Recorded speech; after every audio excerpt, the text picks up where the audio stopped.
1947 সালে 14ই আগস্ট রাত্রি ঠিক 12টার কাঁটা পেরিয়েছে। সেই সময় দিল্লির লালকেল্লায়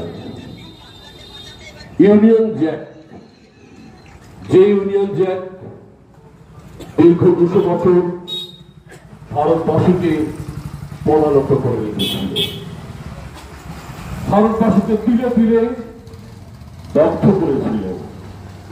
দেশের ৭৯তম স্বাধীনতা দিবস উপলক্ষে 15ই আগস্ট বরিশাল তরুণ তীর্থ ক্লাবে সাড়ম্বরে উত্তোলিত হল দেশের জাতীয় পতাকা। এই দিনই আজ থেকে 55 বছর আগে প্রতিষ্ঠিত হয়েছিল আমাদের ক্লাব।